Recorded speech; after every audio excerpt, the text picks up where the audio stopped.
اب کسی کے ذہن میں کوئی سوال ہو تو کر لیں بھائی۔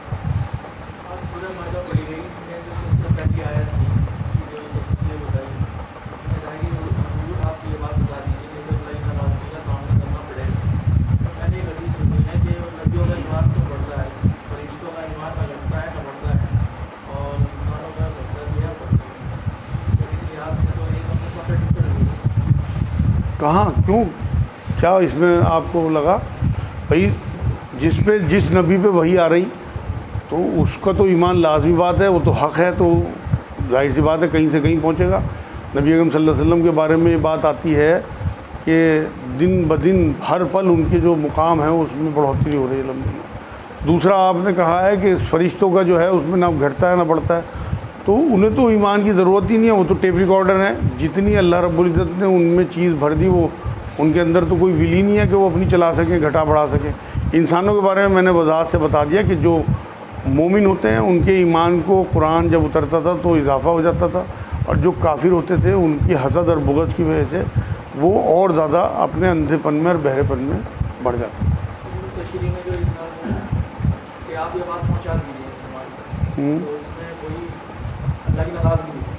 نہیں، اس میں اللہ کی ناراضگی نہیں، اللہ نے تنبیہ کی ہے اپنے نبی کو جہاں جہاں قرآن میں تنبیہ کی ہیں۔ وہ نبی تو معصوم ہوتے تھے، وہ نبی کی امت ہو گئی ہیں، مطلب یہ ساری چیزیں ہمارے لیے ہیں کہ آپ لوگ جو ہیں وہ جو ذمہ داری نبی آپ کے اوپر چھوڑ کے گئے آخری خطبے میں، اب آپ لوگ پہنچائیں گے، نہیں پہنچائیں گے تو اللہ کی پکڑ میں آئیں گے۔ یہ آپ کے لیے اشارہ ہے، کیونکہ نبی تو سارے معصوم تھے، اللہ کی نگرانی میں ان کی پرورش ہوتی تھی۔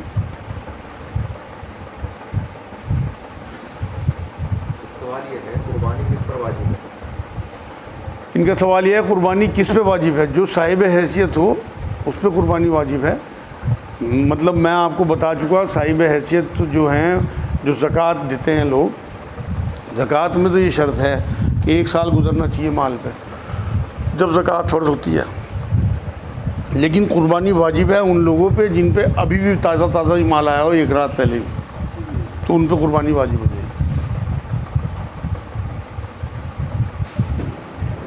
مکان ہے، آمدنی بھی ہے، اس پر 2-2.5 لاکھ پیسہ بھی ہے، وہ کیا قربانی کر سکتے ہیں؟ ان کا سوال یہ ہے کسی کا مکان ہے، اس پہ آمدنی بھی ہے اس کی، اور اس پہ 2-2.5 لاکھ قرضہ ہے، کیا وہ قربانی کر سکتا ہے؟ بھائی یا تو اس آمدنی سے وہ قرضہ اتار دے اور اس قابل ہو جائے کہ اس کے اوپر قربانی فرض واجب نہیں رہی، لیکن اگر وہ مال سے عیش بھی کر رہا اور قرضہ جو کا تو کھڑا ہے یا بزنس کا قرضہ ہے تو پھر اسے قربانی کرنی چاہیے۔ صحیح بخاری کی حدیث ہے حب الوطن نصف الایمان، اپنے وطن سے دیش بھکتی آدھا ایمان ہے۔ تو یہ صحیح بخاری کی حدیث صحیح ہے، اور اس کا مطلب کیا ہے؟ مطلب اس کا کیسے سمجھیں؟ بھائی جو ان کا سوال سمجھیے بھائی، مقصد یہ ہے یہاں پہ کہ آپ اپنے ملک سے وفادار اگر آپ ہیں، یہ آپ کے ایمان کا حصہ ہے، آپ غدار نہیں ہو سکتے۔ اگر آپ بہت اچھے نیک کام کر رہے ہیں، اپنے ملک کے لوگوں کے لیے فلاح اور بہبود کے کام کر رہے ہیں، اور لوگوں کے لیے ایجوکیشن کا، لوگوں کے لیے صحت کا، لوگوں کے لیے مطلب کپڑوں کا، کھانے پینے انتظام آپ کر رہے ہیں، بہت سخی ہیں آپ، اور کل کو اگر یہ پتہ لگے کہ آپ پاکستان کے جاسوس ہیں تو آپ کو سولی دے دی جائے گی، آپ کی تمام نیکییں بالکل بیکار ہیں۔ تو یہ ایمان کا حصہ ہے کہ آپ کو پہلے اپنے ملک کا وفادار ہونا ہے۔ صحیح بخاری کی حدیث ہے، میں بتا دو رہا ہوں، تو آپ اگر وفادار ہیں تب آپ کا ایمان کا یہ معاملہ درست ہوگا۔ اگر آپ جاسوس ہیں، غدار ہیں اپنے ملک کے، تو پھر آپ کا ایمان کمزور ہے۔ اسی بھائی کا سوال ہے کہ ہم نے اپنی بہن کی شادی، ہماری بہن نے بنا بتائے کسی سے شادی کر لی، اب ہم نے اس کی دوبارہ شادی کر لی، بہن نے اس شوہر کو بتا دیا، اب ہم کیا کریں؟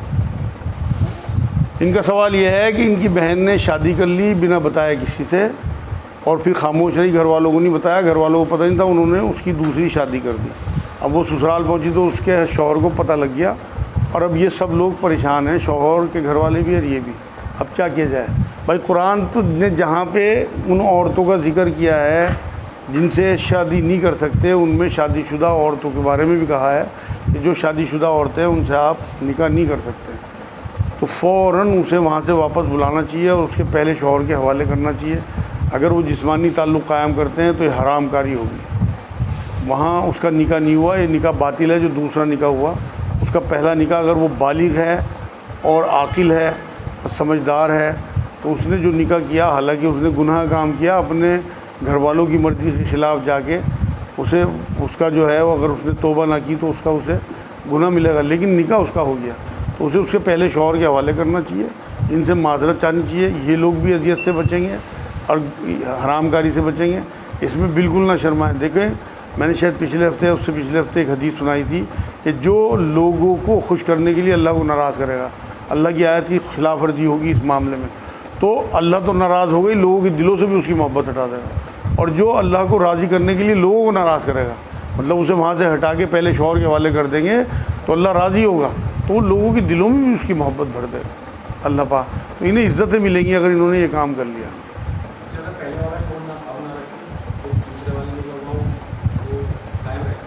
اگر انہوں نے یہ سوال کیا ہے اگر پہلے والا شوہر نہ رکھے تو دوسرا والا شوہر نے نکاح کیا ہے وہ قائم رہے گا۔ بھائی پہلے والے شوہر کو طلاق دینی پڑے گی، پھر اسے اس کی عدت کرنی پڑے گی، اس کے بعد پھر یہ والا شوہر اگر نکاح کرنا چاہے تو دوبارہ نکاح ہوگا۔ یہ تو نکاح ہی باطل ہے، تو نکاح ہوا ہی نہیں، کیونکہ جو نکاح والی عورت ہے اس سے نکاح نہیں ہو سکتا۔ قربانی کے متعلق سوال ہے کہ اگر مطلب ہر طرح سے خوشحالی ہے ہمارے میں سارے صاحب ایسے ہیں تو وہاں کا گوشت کے بارے میں کیا ہے، گوشت کس طرح تقسیم کرنا؟ ان کا سوال یہ ہے کہ قربانی اگر پوری طرح خوشحال ہیں لوگ تو اس ماہ گوشت کا کیا کریں؟ بھائی اگر سارے خوشحال ہیں تو لازمی بات ہے اتنے پیسے والے ہوں گے جیسے سعودی عرب کے لوگ ہیں کہ وہ سوڈان وغیرہ ایسے جو ملک ہیں غیر ملک وہاں سپلائی کراتے ہیں، تو اگر پھر آپ کو ایسا انتظام کرنا چاہیے کہ آپ اسے دوسرے ملکوں میں بھیجیں جہاں غریب مسلمان ہیں۔ جو لوگ دھوکے سے مال بیچتے ہیں جیسے قربانی کا جانور بیچیں گے تو اس میں گائے بھینس میں تو 5 سال اور گائے بھینس بچھڑا یہ 2 سال ان کی مدت یہ طے ہے، اور دنبے میں فروا ہونا طے ہے۔ تو جو گائے بھینس یا بچھڑا جو بیچتے ہیں وہ دھوکے سے بیچتے ہیں 1.5 سال کا 18 مہینے کا، تو ان کے لیے کیا ہوگا؟ بھائی ان کا سوال یہ ہے کہ جو لوگ دھوکے سے کم عمر کے جانور بیچ دیتے ہیں ان کے لیے کیا ہے؟ بھائی اگر وہ فرب جانور ہے تو عمر کا تو میں نے حدیث سنا دیا آپ کو، اگر کم عمر بھی ہے اور وہ فرب ہے تو قربانی ہو جائے گی۔ اگر وہ دھوکہ دے کے بیچ رہے تو وہ پکڑے جائیں گے، لیکن اللہ جو ہے وہ مومنوں کو یہ بیوقوف نہیں بنایا، اس نے آپ کو آنکھیں کھول کے خریدنے کا حکم ہے۔ آپ کو جو نبی اکرم صلی اللہ علیہ وسلم کی تعلیمات ہیں ان کے حساب سے چیک کرنا چاہیے جانور، آپ اس کے 2 دانت چیک کریں، اس کے سینگ چیک کریں، اس کے کھر چیک کریں، تب آپ خریدیں۔ آپ کیوں بیوقوف بن رہے ہیں؟ دنیا تو ہے ہی بیوقوف بنانے کے لیے، لیکن آپ کو تو کم سے کم اپنی آنکھیں کھلی رکھنی ہیں۔ اسلام میں حلال کاروبار کی کیا شرطیں ہیں؟ ان کا سوال یہ اسلام میں حلال کاروبار کی کیا شرطیں ہیں؟ بھائی 2-3 شرطیں ہیں، ایک تو آپ دھوکہ نہ دیں کسی کو، دوسرے حلال چیز کا کاروبار کریں، حلال طریقے سے کریں، کسی قسم کے سود کی کوئی جو ہے اس میں آمیزش نہ ہو، تو انشاءاللہ جو چیزیں طیب ہیں اسلام میں، یہ بات آپ ذہن میں رکھ لیں کہ جن چیزوں کو اللہ رب العزت نے گناہ قرار دیا اسلام میں ان چیزوں کا کاروبار بھی کرنا گناہ ہے، ناجائز ہے۔ شراب ہوئی، سور کا گوشت ہوا، مطلب اسے پھیلاتے چلے جائیں آپ، جوا سٹہ وغیرہ، ان سب کے کاروبار آپ کے لیے ناجائز اور حرام ہے۔ لوگ رکوع سجدے پورے طریقے سے نہیں کرتے، اس کے بارے میں تھوڑا تفصیل بتائیں۔ ان کا سوال یہ ہے جو لوگ رکوع سجدہ پوری طرح نہیں کرتے ان کے بارے میں، بھائی ان کے بارے میں نبی اکرم صلی اللہ علیہ وسلم نے انہیں چور کہا، نماز کے چور، اس سے بڑا جملہ تو نہیں ہو سکتا کوئی، تو ظاہر سی بات ہے چور کی سزا تو پھر وہاں کاٹنا شروع ہوگا، جب یہیں ہاتھ کے بدلے ہاتھ ہے۔ نماز ہو جائے گی؟ دیکھو جی یہ تو انٹینشن کے اوپر ہے، ان کی علم کے اوپر ہے، اگر انہیں اتنا علم ہی نہیں ہے اور انہوں نے علم ہی سیکھا تو علم نہ سیکھنے کی ان کی پکڑ ہوگی، اور اگر وہ جان بوجھ کے جلد بازی کی نمازیں پڑھ رہے ہیں، کیونکہ نبی اکرم صلی اللہ علیہ وسلم نے ایک بار ایک صحابی کو نماز پڑھتے ہوئے دیکھا تو انہوں نے کہا تمہاری نماز نہیں ہوئی، دوبارہ پڑھو۔ انہوں نے دوبارہ پڑھی، حضور نے اب بھی نہیں ہوئی، دوبارہ پڑھو۔ انہوں نے دوبارہ پڑھی، پھر بھی جب حضور نے کہا تو وہ آگے حضور صلی اللہ علیہ وسلم کی بارگاہ میں کہنے لگے آپ پہ میرے ماں باپ قربان، میں اس سے اچھی نماز نہیں پڑھ سکتا۔ تب نبی اکرم صلی اللہ علیہ وسلم نے انہیں یہ تو پڑھ کے بتائی ہے، اسے نماز کی تفسیر بتائی، یہ کہا کہ سکون جو ہے وہ نماز کا اہم ترین ستون ہے، تو جو لوگ سکون سے نماز نہیں پڑھتے وہ ان کی نمازیں پہنچ نہیں اللہ تک۔ رکوع سجدے کے صحیح طریقے سے کتنی دیر رکنا ہے؟ ایسا ہے، اس کا کوئی ٹائمنگ نہیں ہے، یہ آپ کے اپنے اوپر ہے. کم سے کم 3 بار آرام سے آپ سبحان ربی اللہ کہہ لیں سجدے میں، اور سبحان ربی العظیم کہہ لیں رکوع میں، تو آپ کا رکوع بھی ہو جائے گا، سجدہ بھی ہو جائے گا. لیکن 3 بار میں کیوں رکتے ہیں؟ یہ دونوں چیزیں ایسی ہیں، جھکنا اور اپنا سر اللہ کے قدموں میں ڈال دینا. ان میں جتنا آپ ٹائم لگائیں گے آپ کے لیے فائدہ ہے. لیکن یہ نفل اور سنتوں میں ہو سکتا ہے. جماعت کی نماز میں آپ پابند ہوتے ہیں امام صاحب کے، تو وہاں آپ کے بس میں نہیں ہے، جتنا آپ کر سکتے ہیں وہ ٹھیک ہے. ادروائز نفل اور سجدوں میں آپ لمبا کر سکتے ہیں.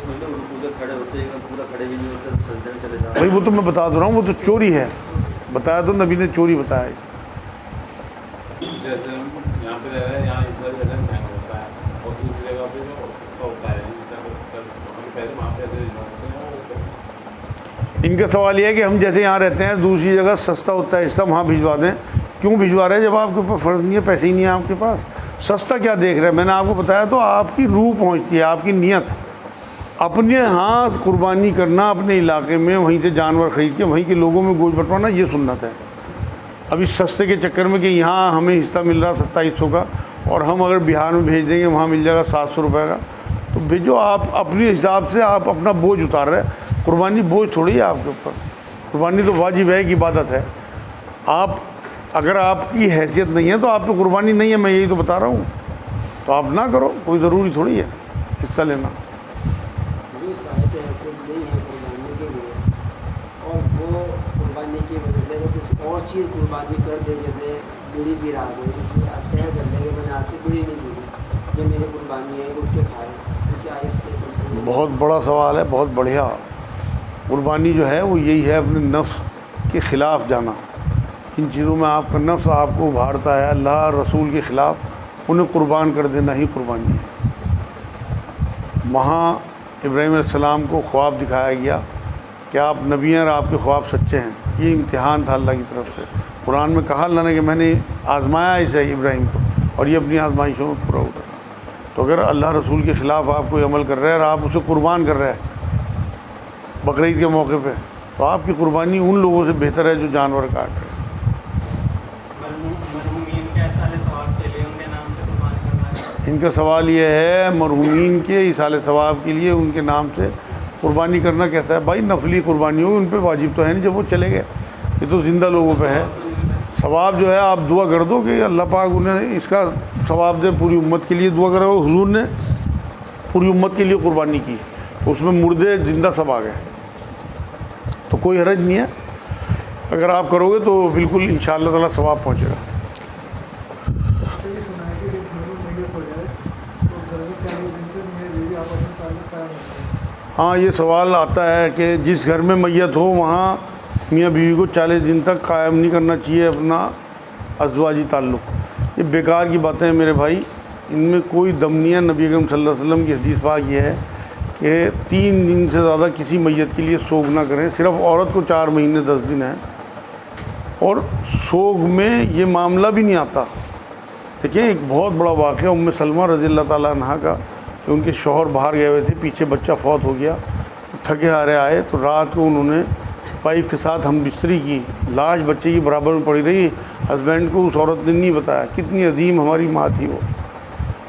تو یہ تو ہمیں حدیثوں سے سارے واقع ملتے ہیں. اگر کوئی آدمی 3 دن کے بعد اس نیت سے ہم بستری نہ کرے یا عورت نہ کرنے دے کہ میں تو ابھی غم میں ہوں، وہ گناہ گار ہوگی.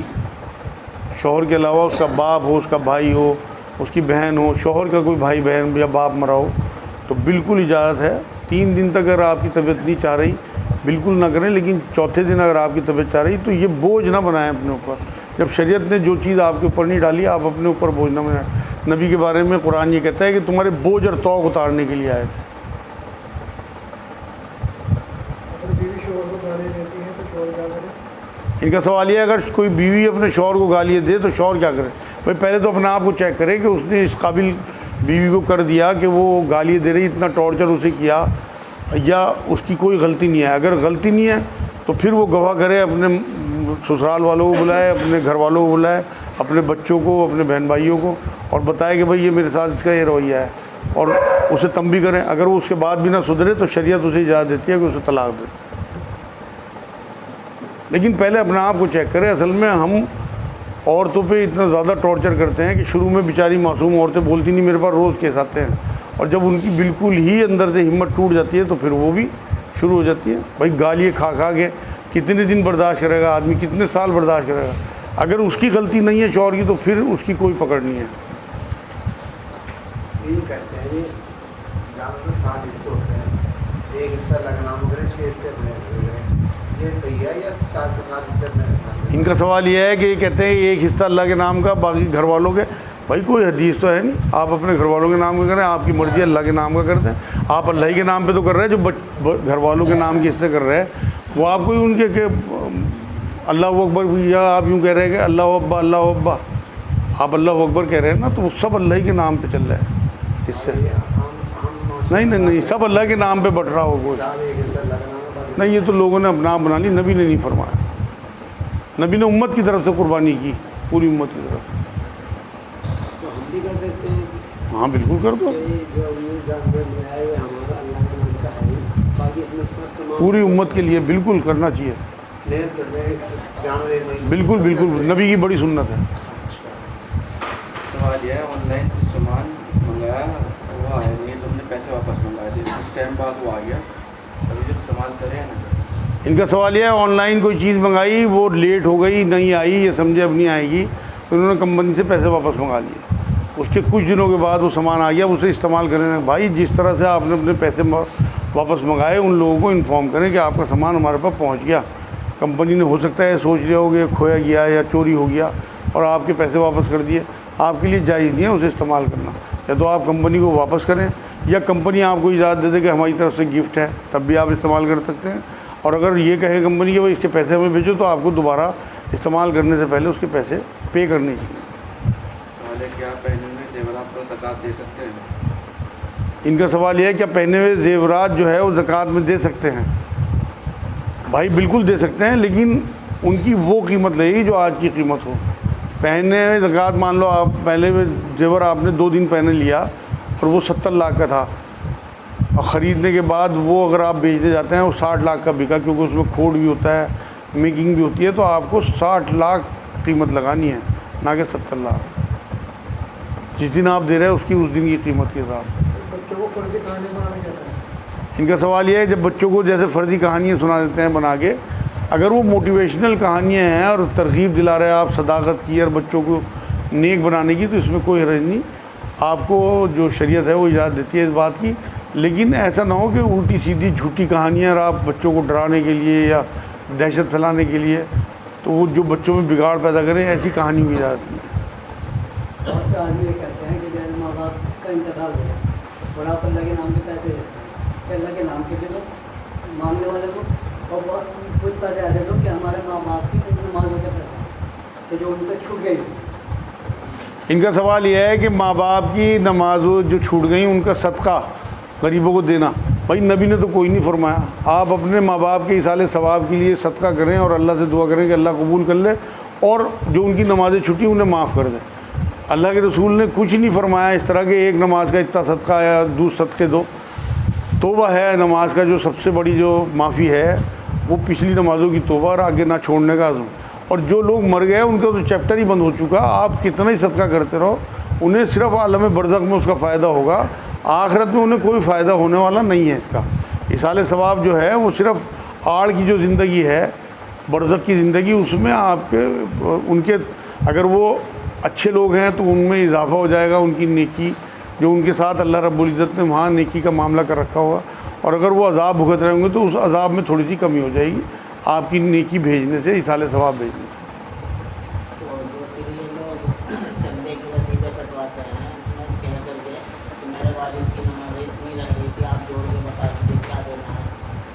تو یہ مدرسے والے تو ان کا سوال یہ ہے بھائی کہ رسیدیں کٹواتے ہیں مدرسے والے کہ اتنی والد کی نمازیں رہ گئیں. بھائی یہ کیا کر رہے ہیں معاشرے میں، یہ تو مجھے نہیں پتہ. یہ خود بھگتیں گے جو بھی غلط کرے گا. میں تو نبی کی تعلیم بتانے کے لیے آپ کو بیٹھا. نبی اکرم صلی اللہ علیہ وسلم کی اس طرح کی کوئی حدیث ثابت نہیں کر سکتے کہ نبی نے یہ فرمایا ہو کہ ایک نماز کا کفارہ اتنے پیسے ہے، 10 سال کا کفارہ اتنا ہوا، 20 سال کا اتنا ہوا. کیونکہ یہ مال سے جڑ گیا معاملہ، دھندے سے. تو یہ سب دھندا ہے، بزنس، کمرشل ہو گئے لوگ. تو اس میں سر ہر چیز کو کمرشلائز کر دیا. اس سے بچنا چاہیے آپ لوگوں کو. سوال یہ اگر ہم اپنی زکوٰۃ کو دوسروں کو تحریر کر کے